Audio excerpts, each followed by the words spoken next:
the reigning sneakerhead champion. That man PJ. is a sneakerhead. Mr. PJ Tucker, thank you for joining The Jump. Thanks for having You me. have to be kind of happy, right, that you are now, I think, as well known for your sneaker collection as playing professional basketball, which is quite an accomplishment. Probably more. Right? It's so funny. Like, that's like the first thing when kids see me. It's like, what shoes you got on? It's Right. like, it's like, So do you feel pressure when you come out for games that you're going to be wearing something sharp? no, never. It's never been pressure. Like, it's always just whatever I feel like that day, just throwing them on. Like, I never even think. It's not a long process of thinking of what I'm going to wear. I just wear whatever I feel like. What's your favorite Tracy McGrady shoe? My favorite Mag shoe got to be the first one. The first one, Like for the first sure. one with the I like the shelf. first one, yep. The shelf, that was my favorite one. We wore those in high school, so that was my high school shoes. Yeah. There you Making go. you feel Yeah, old. yeah. Well, Matt, come on, man. You went to Mount Zion. Come on, man. We had to rock those. He's got a new shoe coming out in a I little do. bit, I so heard it, you've I got to heard be it, able to I heard collect it. I'm ready that. to see that. Let's talk about you. Sore back has put you out of the preseason. How you doing? And give us the update. I'm good. I've been good.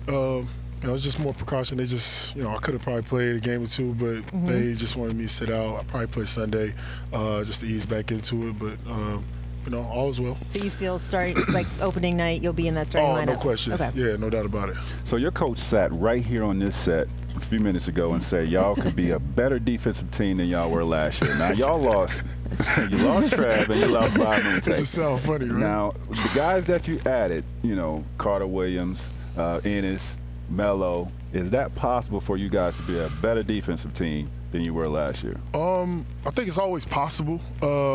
I think all the guys that we added, especially Mike and James, are both good perimeter defenders, and they can guard multiple positions.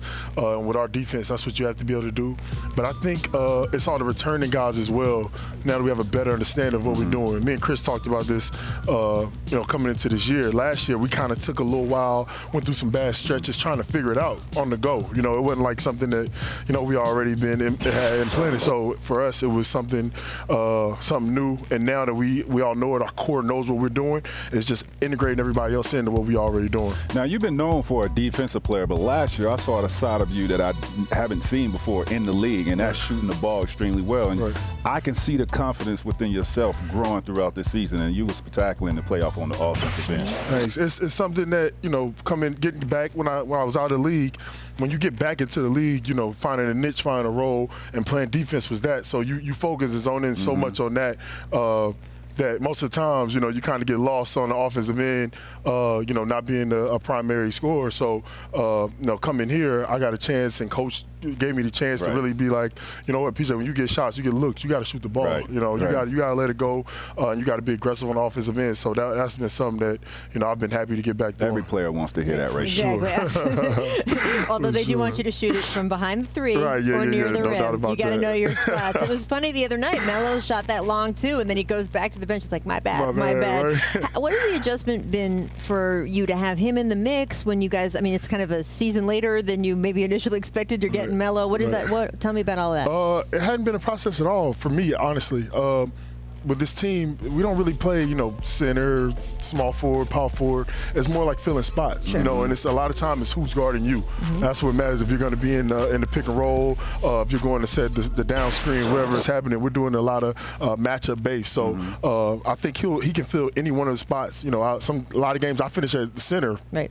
But on this team, like I said, we don't really have those numbers. So he'll be able to fill in any spot, and with our offense, it's just so easy. James and Chris just make it so easy. I mean, and look, he seemed to fit in with your team right away. You guys had that little retreat down in the islands before training camp. I did notice, though, he was totally on brand and wore the hoodie on the beach. That was hilarious. So it seems like he's fitting in with the guys, too, though, chemistry-wise. No, he is. And a lot of guys, how it is. It's fraternity, man. I've known Melo since we were like 16, 17. Everybody been friends forever. So, the personalities definitely match, once you get together, having fun, outside of basketball. And then when you get on the court, it just kind of gels. All right, we're going to get you back to the sneakers a little bit because, again, you're our sneaker expertise guy. Can you break down Boogie Cousins signing with Puma? Do you feel that – I think Nike still has 10 days to match. But that's a great opportunity for him.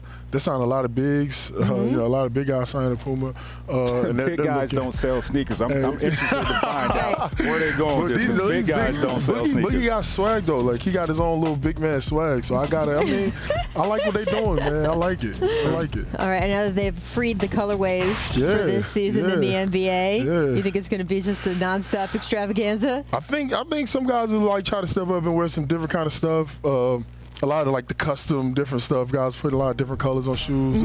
It'll be fun. I just love how the league is letting everybody kind of show their personality now. Yeah. You know, kind of give your own little individuality in everything you're wearing. It's pretty cool because everybody in professional sports don't get the opportunity. So I was going to say this is a different league maybe than some of our other pro sports. For sure. There you go. Yeah.